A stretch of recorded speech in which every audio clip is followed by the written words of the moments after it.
Bonjour à tous, je suis à Falaise dans l'église de la Sainte Trinité en compagnie de Charlotte Lapiche, chargée de la conservation de la ville de Falaise. Bonjour. Bonjour. Est-ce que vous pouvez nous en dire plus sur cette église ? Alors, l'église de la Trinité est une église centrale et c'est l'une des plus anciennes églises de Falaise. Elle se trouve juste au pied du rocher qui accueille le château et sur la place Guillaume le Conquérant.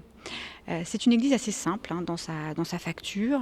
C'est un plan en croix latine avec différents agencements qu'on va retrouver assez fréquemment. Elle est vaste, elle est de la taille d'une cathédrale, bien qu'elle n'ait jamais abrité d'évêque. Et elle a donc cette grande nef, ce transept. Elle est orientée avec un déambulatoire et un chœur et une chapelle orientale.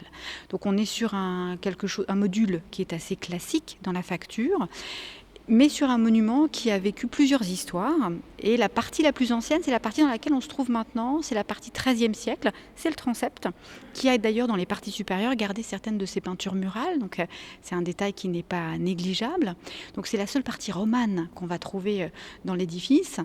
Et pourquoi ? Parce que l'édifice va vivre avec l'histoire de France, avec les guerres de religion, et elle va être profondément malmenée par le siège de Falaise, le siège qui est subi par la ville en 1417. Et suite à cela, elle va être complètement reconstruite, mis à part bien sûr cette travée de transept qu'on avait réussi à préserver. Cette travée qui a été préservée mais qui a été augmentée au fur et à mesure des siècles.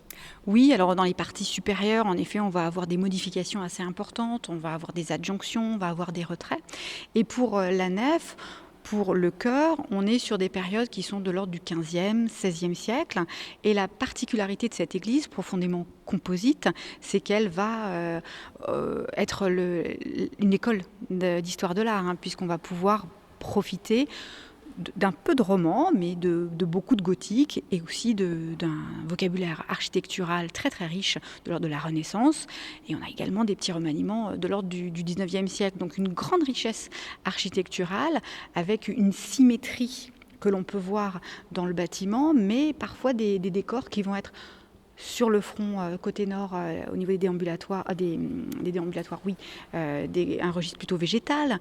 Sur le bas-côté sud, on va plutôt avoir des chapiteaux qui vont être historiés, avec les corporations qui vont être représentées, les corporations qui sans doute auront apporté l'argent nécessaire à la reconstruction de l'édifice au XVe puis au XVIe siècle. Donc on est sur une histoire mouvementée, qui est celle de la Normandie et qui est celle de Falaise, et qu'on arrive à apprécier dans des volumes généreux, avec une architecture quand même marquée, des triforiums, des axes de circulation, et la beauté de certains détails, puisque c'est une église qu'on peut apprécier de l'intérieur, mais aussi de l'extérieur. De l'intérieur, de l'extérieur, puisqu'on peut y trouver certaines petites curiosités, avec notamment au bout un petit passage couvert. Oui, alors l'histoire de cette église, c'est une histoire d'extension et de remaniement progressif. Et à un moment donné de son histoire, il a été décidé d'agrandir l'édifice en direction de l'est pour construire la chapelle axiale et orientale au-delà du déambulatoire. Et cette chapelle a été construite avec des concessions puisque les maisons alentours devaient être assez abondantes. Et donc on a construit un petit passage avec une arche qui permettait de maintenir l'axe de circulation qui existait autrefois. Et ça, c'est une petite particularité, une des nombreuses particularités de cet édifice, ce petit passage de dessous de l'arche. Et quand on regarde bien en face, on voit bien que l'axe n'est pas maintenu. On est sur une église qui est un petit peu déviée par rapport à un schéma régulier qui est en général celui de l'architecture.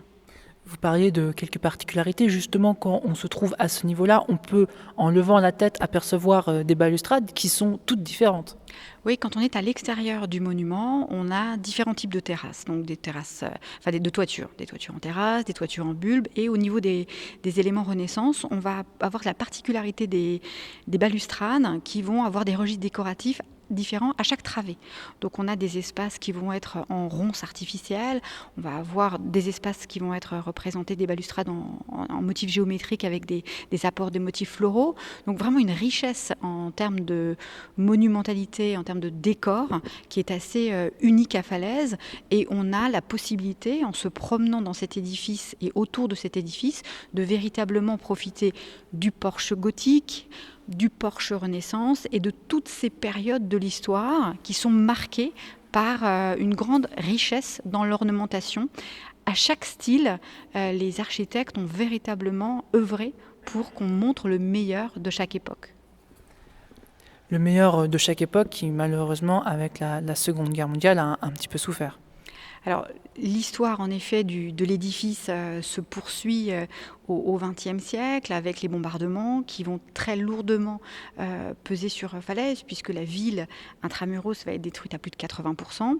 L'église n'échappera pas à ces bombardements. Une bombe au phosphore va en effet éclater et souffler la plupart des toitures et l'édifice va être profondément endommagé.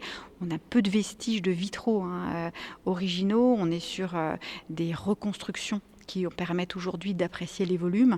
Mais c'est vrai que les bombardements ont lourdement endommagé le bâtiment. Ont lourdement endommagé le bâtiment, mais il reste tout de même la voûte en bois.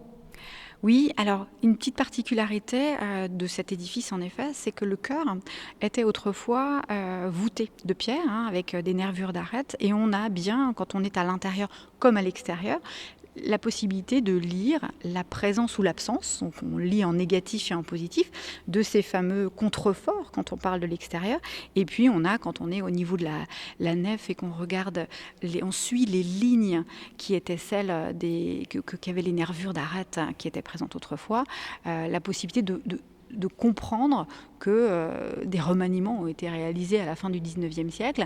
Et ces remaniements, c'est le choix fait par l'architecte des monuments historiques Berry de changer la voûte et de détruire celle qui était autrefois en pierre pour la remplacer par une voûte en châtaignier, donc une voûte bois, avec un travail très intéressant de lien entre la maçonnerie et la charpenterie, puisqu'on a une continuité de la ligne qui est quasi parfaite et on a les motifs décoratifs des poinçons, des arbalètes, etc., des corbeilles de fleurs. On a des motifs qui sont vraiment enchanteurs. Et lorsqu'on arrive dans cet édifice qui est très clair, avec ce triforium majestueux, la voûte termine magnifiquement cet ensemble. Et à Falaise, on va disposer de 2 voûtes de châtaignier, une ici à la Trinité, mais également une au niveau de Saint-Gervais, l'autre édifice qui se trouvait intramuros dans l'ancien îlot qui était celui de la ville médiévale. Merci Charlotte Lapiche. Je rappelle que vous êtes chargée à la conservation à la mairie de Falaise. Merci d'avoir répondu à nos questions et de nous avoir présenté cette église.